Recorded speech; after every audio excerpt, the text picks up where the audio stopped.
Welcome to Getting Ghosted. This is an Intuitive Soul Collective podcast, and I'm your host, Allie Horner. Welcome back, everybody. This is Allie here. I have a little bit of a cold, but I really wanted to do this particular recording because we've got some really good stuff coming through for you. So I have been hard at work channeling my guides a ton over the last couple of weeks, putting together the 2025 energy report, and it's been very interesting so far. They want to talk about some of the themes and things that we're going to be seeing from 2025 and beyond, particularly because we had Pluto move into Aquarius in November, and it's just the beginning. Like the last time that we had Pluto in Aquarius, we had the French Revolution and the toppling of the monarchy. We had the American Revolution, and we had the beginning of the Industrial Revolution, as well as the peak of the Age of Enlightenment. So it's a very potent time. And I just want you guys to keep in mind that this time frame is going to last about 20 years. So will it be exactly the same? No, but it will be very revolutionary in its own way. And as I've been channeling the advice from my spiritual guides on this time frame and what they want us to know for 2025 and beyond, it's definitely matched that Age of Aquarius type of thing. And truth be told, I've been feeling this time period as being really important for a long time. I started getting messages about it back in like 10 years ago. And even when I was a kid, I remember having intuitions about it or just knowing things about it and how important this time period was going to be. And so many of the things that I started to see 10 years ago and spoke about way back in the day on Facebook and all those fun places in my lives and in my videos have already been starting to happen. And as it goes, it's not like, oh, this transit's on this date, and so XYZ can only happen on that date. Usually it's like, for me, I've noticed it's in or around that time period. And so, but we're already seeing quite a bit, right? Like if I were to tell you this is a time period of a lot of change, you wouldn't be surprised because we're already in quite an interesting era as it is. So I wanted to talk about particularly though, some of the particular things that we're going to see starting around 2025, or we may have already been seeing the seeds planted for these things, but they're going to increase over the next, 5, 10, 20 years. Because the guides have pointed out that they're really prominent and really important. And so let's get into it. So the number one thing they wanted me to talk about is the spiritual ascension that's going to be continuing.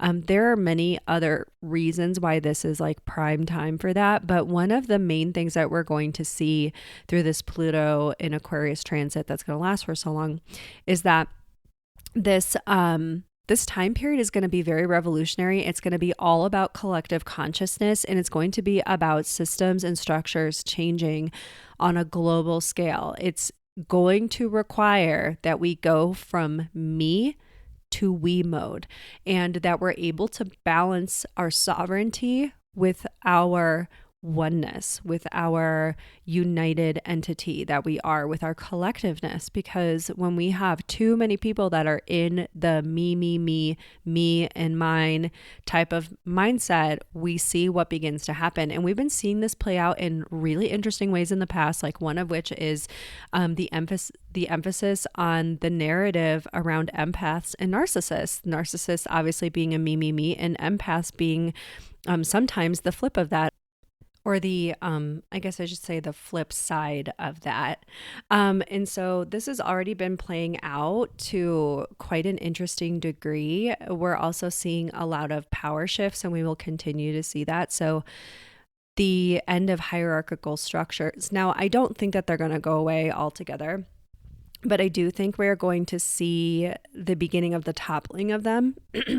And I talked about this in a channeling that I did, I want to say like 8 years ago. I still have it. It was talking about companies of the future, and I will get into that more. But in that channeling, I talked about companies going again from the me to the we. And so, which requires that there's an ending of hierarchical structures. And we're going to see much more of a circular model coming for a lot of companies. And so I wanted to mention that because we're already seeing that in terms of the spiritual ascension. So with this, we're also going to see, with more acknowledgement of our collectivity, there's going to be heightened intuition. There's going to be more telepathy. We're already seeing this like coming out of people who have telepathy on TikTok, and people are very psychic on TikTok. This has been going on for much longer than just the TikTok universe. For those of you guys who really weren't on social media much before TikTok, there were a lot of people talking about this out in the world. Through different channeled books, and people who were talking about this stuff back on Facebook. In Facebook groups, there were massive groups dedicated to spiritual awakenings, to intuition, telepathy, mediumship, all of that fun stuff. So we're going to see more heightened psychic awareness, more intuition, but it's going to become more and more mainstream than it even is now. And I fully believe that some of our tech pieces, like the fact that we did have TikTok, spread that revolution and kind of like primed the pump for it, if that makes sense. So because of this, though, that's going to increase our spiritual awakening to the fact that there is just more to life than only what we can see in front of our faces. And there are many of us who already knew this. And if you're listening to a podcast like this, you probably already have that inclination. You're probably very intuitive yourself. You've already had this kind of a beginning of an awakening. But it's really important that me to we shift is so important on a larger scale, because for so many people, that means that there's a big breaking down of the barriers that prevent them from feeling fully connected to the world around them and to other people. This is what allows empathy to step forward, where people start to step into each other's shoes and they start to care on a larger scale. And so we're going to see even more of this. We're also going to see a move out of overthinking. Part of this is going to be because we had the North Node just transition into Pisces, and the South Node moved into Virgo. This is huge, huge, huge. Again, really huge emphasis on intuition growing and our connection to oneness, heightened creativity, a little bit more go with the flow, a little bit more idealism, a little bit more of that ability to channel and to tune in, tap and turn on to something, a higher energy. Whereas Virgo is a wonderful, wonderful planet. It's a wonderful, if you have Virgo placements, I'm not like digging on you, I like dogging on you or anything, but the Virgo energy sometimes can be really heady, over analytical, a little bit like I've noticed skepticism, needing to have things just so, and a little bit of rigidity can come out in the shadow side of Virgo. And so we are going to see people kind of feeling a push-pull between that part of them that wants to rely on their intuition and wants to step into that flow and wants to have it feel a little bit easier and like they're in the right place at the right time, knowing what to say, what to do, and where to go. And Virgo is going to be kind of like that. Wait, we got to think this through. Virgo is going to, that's what we're going to be releasing from the South Node, is this like over planning, overthinking, over analyzing, need to know it all out ahead, like it all out ahead. We have to have a plan. We have to know what's going on. I need to know. And having things overly structured and overly defined. Yeah, we're not going to be able to do that as much anymore. And so, but people will be kind of, I can see almost this visual of people having one foot in one and one foot in the other. And it's kind of like, hey, we have to let go of these old structures and the old things that we had in order to move into something better. And we're going to see that as an overall theme this upcoming year and well into the future.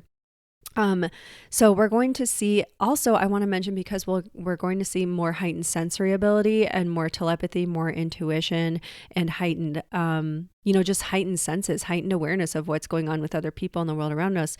It's gonna be harder for a lot of people to hide. So we're going to see an increase in transparency, which requires an increase in integrity. If you are lying to yourself, people will pick up on it. If you are lying to others, people will pick up on it. If you are going against what you feel is right, others will feel it in your energy. It is going to become more and more obvious.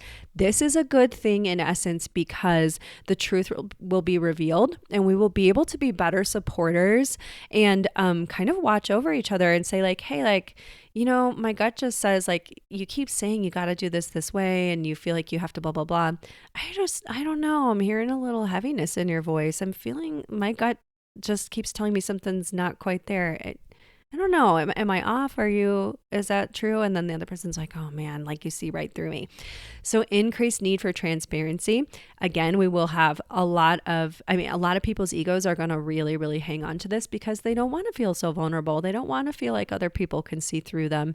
But this is really going to be an overall good thing. We're also going to see a lot of a need for ethical intuition and being able to control one's psychic senses and to know when to speak, when someone's ready to hear what you have and what you're picking up intuitively, what you know, versus like, are they ready for it or are they not ready for it? So we're going to see a lot of people kind of grappling with that. Remember that for some people, these awakenings are going to be real sudden and real quick. My reawakening certainly was. Don't recommend that, but it does happen. And they keep saying slow and steady wins the race. So for those of you guys who are like, I want more, like slow your roll. Take your time with it because you don't want to end up on a grippy sock vacation. Okay. Now, the other part that I found really interesting that came through when I was channeling this energy guide and report is a rise in Eastern culture, spiritual practices, and a need for a spiritual community that blends East and West. Now, we've seen this in the past, especially like, yoga came to the Western world quite a long time ago. And we've seen much more of these types of practices like, tantric breath work and deeper meditation, people talking about Shakti, more a rise in Buddhist practices and belief systems. So it's really interesting though, they're talking about this growing even more. They're saying more and more people will seek out communities and safe spaces to talk about their spiritual awakenings, to receive support and to learn. But in order to have that, they're going to have to let go of some of the Western ways of thinking about things and doing things. And so when we let in kind of a melding of cultural beliefs and practices, we are going to be able to come to the zenith of what's available to us. The key is not going to get overwhelmed. Really go where you are called to go. We're also going to see an increase in energy work, people like working through healing techniques, again, like different types of rituals, different types of intuitive dance that allows for deeper somatic work, yoga nidra, things like that. Anything that helps people shift their energy. And I'm seeing energy on every level, not just in one form, but we're going to see a rise in that coming out of some blending of Eastern and Western practices. And this has certainly been coming through in readings I've been doing for other people as well. Again, we are going to see also a creative renaissance. I thought this was so cool because I've been picking up this a while, but the more information comes through, the more interested I am. So more people pulled toward the work of their hands with higher connection to inspiration, which will be fueled by spiritual awakening and push away from mass-produced items. Many people are going to continue the return to creative pursuits. So some examples might be like intricate woodwork, craftsmanship, in home building and in furniture building, handmade toys and items, clothing, furniture, sculpting, like think sky's the limit, knitting, crocheting, embroidery, even like painting. I'm seeing everything from like creating bags that are made out from braiding grasses together, like really strong grasses. I'm seeing also elixirs, potions, ointments, shampoos. Again, we've already seen some of this, and TikTok really showed this, I think, especially if you were on that side of the algorithm. But we're going to see this on a bigger scale, partially because of some of the moving away from mass-produced items and mass-produced ways of life that we're going to have. This is partially going to be out of desire and partially out of necessity. Now, also related to this, we're going to see an increase and a push toward trade schools. I've been feeling this for a really long time. I don't think college is going to go away or higher education is going to go away in any way, shape, or form. We are seeing that a lot of our boomer generation is beginning to age out of their skilled crafts, and that there's a lot of things that haven't been quite passed on. And so it's really important to know that those trade schools are going to be pushed, probably also like by larger administration. But we're also going to see specialty programs being created. And we already see some of this, and it's going to only increase. And it's individual creators saying, hey, I created this course to teach you how to embroider a duck on your blazer, like whatever it is that you want to do. But we are going to see people returning to this and actually coming together, creating their own communities, creating their own courses, their own little meetup groups, and their own little hubs where they're focusing on these trades and these arts and the arts as well. And it is going to be even more important that we are integrating, especially with the arts and humanities and music outside of school. I don't think I need to speak a whole lot on that with some of the changes coming. Now, I think this is super, super cool. And I was like, just kind of thinking to myself, like when people do this type of stuff is when we really see like the best and highest of everything starting to come through and starting to happen. Now, the other thing I'm seeing related to this is appreciation of quality over quantity. Again, moving away from mass-produced companies, mass-produced items, partially because of our collective unity growing. Also, I do think there are going to be some like differing trade agreements and things like that that are going to be coming. This isn't all just consciousness shift. I also see some like very literal like if we do end up with the higher tariffs and stuff like that, it's going to be harder to get certain items that were mass produced because they were coming out of China or other parts of the world where the tariffs would be in place, and therefore they're not going to be as affordable. So, and I see there could be many reasons for that, right? I also, again, I'm seeing an overhaul of election processes. It's going to be, I think, really interesting. I'm not being shown exactly where that's all going to go, but I see almost like a council of elders, and it's almost like people who were elected and chosen to run the country. Do I think we're going to do away with presidency altogether, especially in the States? No, but we are seeing across the board in many countries that there are going to be major political changes. And there are so many things going on, so many things at play, but what we are beginning to see is a need for a major overhaul of the way that elections are run in many parts of the world. Okay.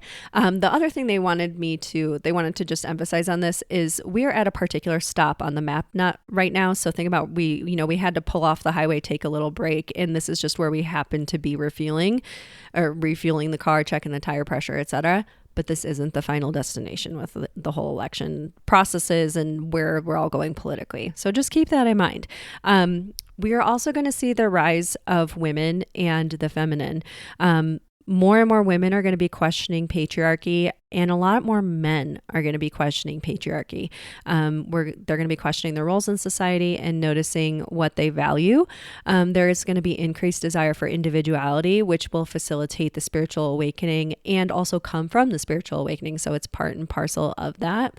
And we're also going to see less codependency and a little bit more sovereignty. For a while, we might see some women swinging into hyper independence, which is not necessarily a bad thing. It's kind of like hey, I got to go over here and figure out who I am and what I want and what I value and what I'm capable of being and having and doing and creating before I can fully step into a partnership and feel like I'm not going to give myself up and over to it. So this is going to be a really good reset, and we're already seeing this, but it is going to increase. In addition, because of this, I really strongly believe we will see more and more men really stepping up to the plate. I already see so many who have really begun to do the deeper work. And I think that that's only going to increase partially out of absolute necessity. They're talking a lot about, they're like, oh yeah, when love comes from within, you stop and you start to think like, am I capable of more? Would I like to create more, etc. Again, we are going to see certain systems and certain people in positions of power. Remember, Age of Aquarius and Pluto moving into Aquarius. We have these larger systems of power that are going to be breaking down. It is happening. That my guides keep saying it's already done. Like, don't even worry about it, but it will take time, and we are going to see a power grab coming on an even bigger scale. We're already seeing this with Project 2025. We're already seeing this with so many, talking about putting women back in traditional roles, trying to take away rights, things like that. And this is particular in the US. And I know that there's other parts of the world that already go through these things or have gone through these things. And so just remember that the powers that be, like, they're kind of scared. That's why they're trying to power grab right now. They don't want to lose their money. They don't want to lose their power. Remember to stay in love, and because you are easy to control when you are scared. Okay. When people are scared, they make much dumber decisions and are much more impulsive. So you're easier to control. Okay. One thing they keep saying is many women who reach for higher perception and awareness, who fuel their lives with higher love and intuitive living, will find that they do indeed find better matched partners in the long term. Partners who honor and love their spiritual side and are ready for equality, creativity, and who are focused on genuine connection. So less of this like transactional, relating and dating. So I just wanted to throw that out there for anyone who's been feeling a little bit discouraged about relationships. Again, your time on your own is going to be really, really, really important for you. Okay. Now, the other thing I'm going to be seeing is there's going to be a change in what we associate with feminine. So like when people talk about feminine qualities or the feminine energy, there's still a lot of patriarchy in it. I think sometimes people aren't stopping to wonder, where did those identities, where did those characteristics even come from? Who wrote the book on that? Who decided that this is what a feminine characteristic even is? And is that the way it always was? And no, it absolutely wasn't. Like when you really do your research, there were societies that existed long before patriarchal societies did. And what women had in terms of character traits was different. There was a lot more strength. Some women were warriors, some women were leaders, and so we're going to be seeing a major change very soon here. And we're already starting to see it, but we will definitely be seeing this even more in 2025 and beyond. We are going to see less of women being associated with weakness and submission, or meekness. Okay. There's going to be a little bit of a time of pushback and struggle, and the guys are saying it will take years to shift, but you wouldn't believe how quickly some things can happen once people are ready for it.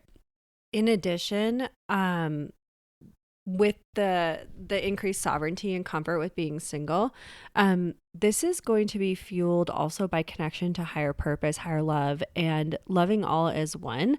So basically, because more and more people are going to be single, this is going to give them more space to expand their consciousness. And when we're going beyond trying to get love from other people and worrying about being picked, being chosen, staying in the drama and the dynamics of so much of the dating world, and how that dating world is existing right now is just so chaotic and so draining and so energy draining for so many people. It keeps them in lower energies and lower frequencies.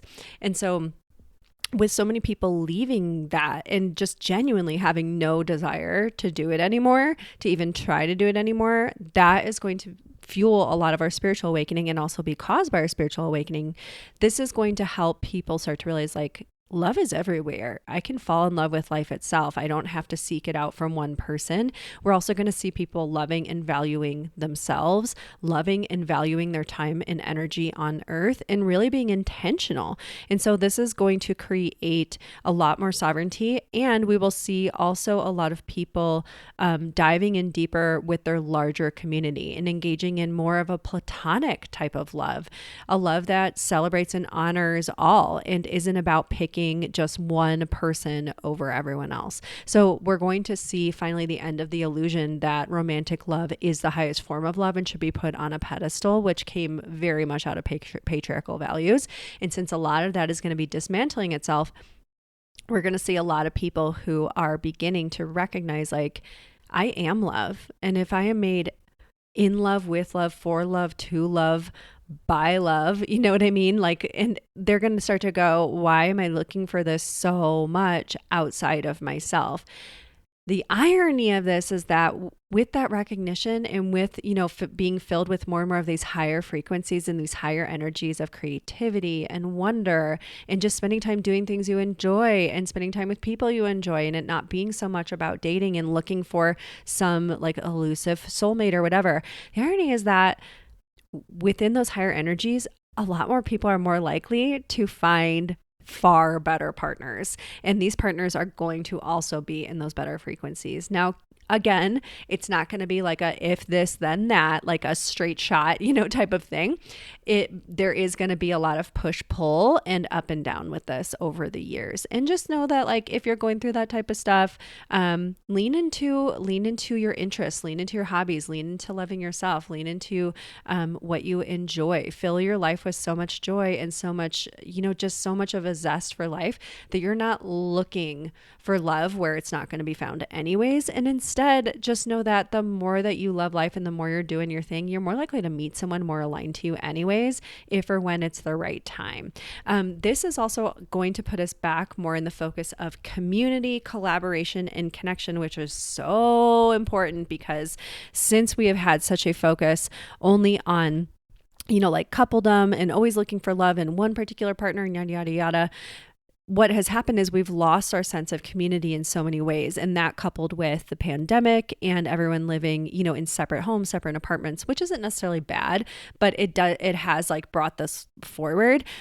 We are going to see now that more and more people are wanting sovereignty and singledom, that they need connection somehow. So they're going to start to create it within sisterhoods and communities and friendship groups and, their larger families. And that is going to be such a wonderful thing because this is going to fuel a much larger revolution. So I want to make one more point too. Just because I'm saying that there will be less emphasis on the pedestal of like, putting like a romantic partner above all doesn't mean that no one's going to have that anymore. There will still definitely be people who are, finding that specific person and deciding to get married and being very happy with that. So I just want to mention that. And it's very much like, hey, like if that's how you feel, go for it.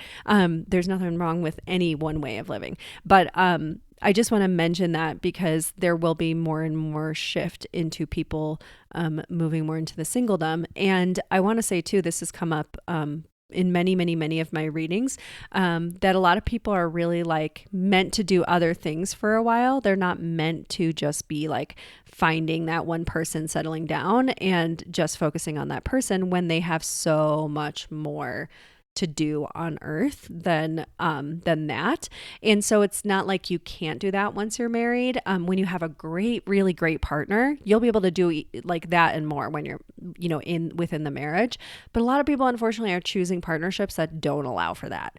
And so that's where we're going to see the big revolution in terms of love and relationship. We've already begun to see it kind of coming out of this like personal development, mental health revolution that's been happening, which has been so wild and interesting to watch for me personally over the last 10 years.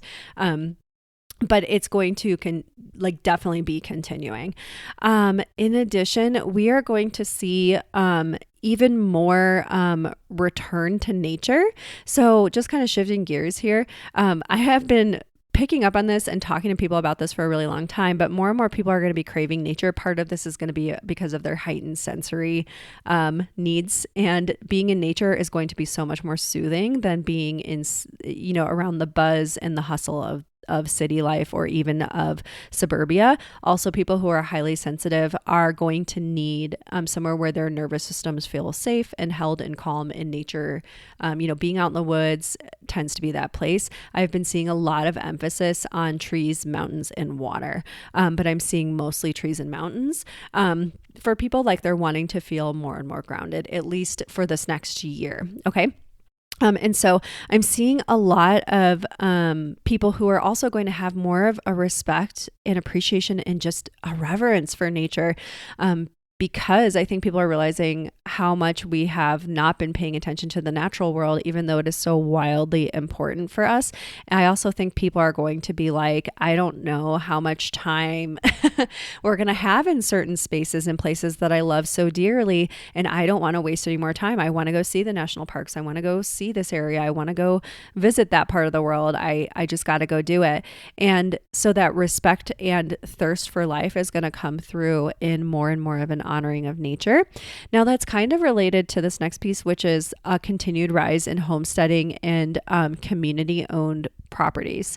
Now these two things can be separated, but I see them being very deeply linked. And I've been noticing ever since like 10 years ago that there's an increasing number of people that are like, hey, who wants to go buy land together and set up like a series of little cabins or tiny homes. So we have a conscious community. Now, how those come to form is going to very much depend on the people creating them. Some might be created very differently from others, but we are seeing an increased movement toward community ownership because people just literally can't get financing together to afford individual family homes. So what we're seeing arise in are people banding together to own property. And I see a lot of people like getting tiny homes and little cabins together and stuff like that, and going in on land or properties together. This isn't just about where they're living, though. I'm seeing a lot of people are going to be having more community gardens, sustainability within their community, not wanting to constantly have to like conform to larger societal norms. So they create their own little communities and their own little things. So this is going to put them more and more in touch with the natural world as well, because while they're learning how to farm or whatever they're learning how to do, they're, working with their own senses, working with their own community, creating their own food, creating their own sense of like norm and learning how to make things. It's not like they'll do that for everything, but I am seeing more of a push toward that. This is going to be fueled by this increasing need for peace and connection to others, but connection to people who like quote unquote get them, and a need to kind of again, escape like that hustle and bustle of the city. And also, again, a need for sovereignty, like, hey, like this is how I want to live. This is what I believe in. I want to be surrounded by people that make me feel safe, and also collaborating on that. I see a lot of that already happening, and we're going to see that increasingly. We're also going to see more and more of a need and this is collectively like it's been coming through for a really long time. I remember mentioning it on Facebook Lives like way back when, but more and more of a need for natural, higher energy food. So food that has just been picked like ripe off the vine or ripe off the tree. There are going to be more and more people born in the future who cannot tolerate the chemicals and pesticides in or on the food or in the water systems. This is already happening. Many more and more adults have an increasing sensitivity to this. And we've already seen this in the larger and larger amount of children who struggle with eating certain types of foods. And we're also learning more and more about the very real effects that certain types of food has on the brain and has on the body and on the gut and the gut lining. And, so we already are getting more and more of this information, and that's only going to increase this. And they keep saying this is going to continue to be shown in those currently living, as many are growing increasingly intolerant from processed foods and chemicals. There will also be another evolution as well towards foods grown at home or on their own property. I keep thinking there's going to be even more emphasis on indoor growing. And when we know about like the indoor growing industry, the real money in that isn't in the plants themselves, it's in the technology. And so especially with more and more climate crisis and more climate change issues, being able to have that indoor growing technology is going to be paramount for so many people.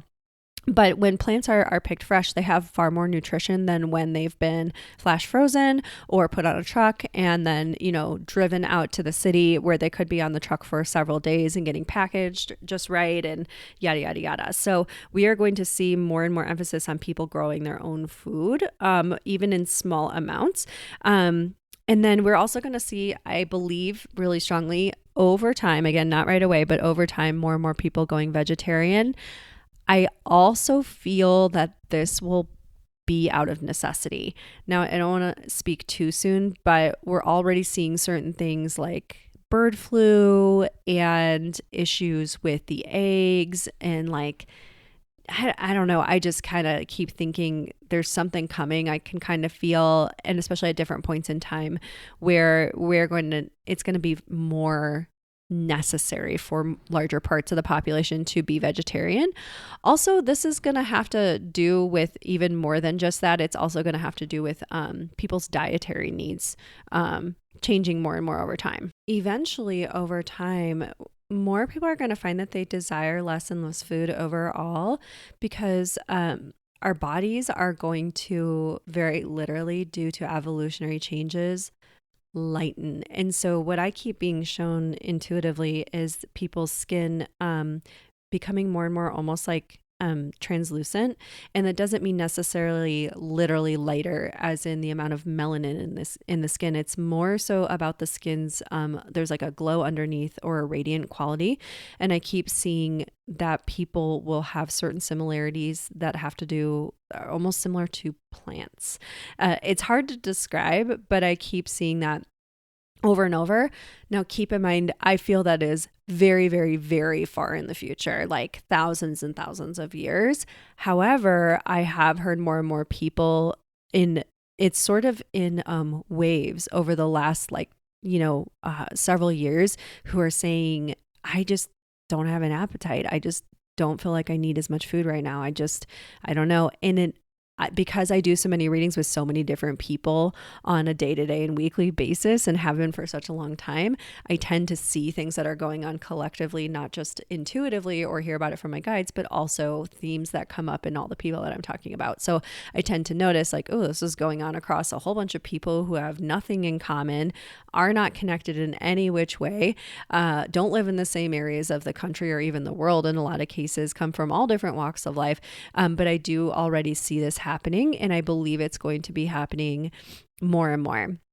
In addition, I keep hearing from them, we're also, again, going to shift gears here, focus on better balance between time and energy.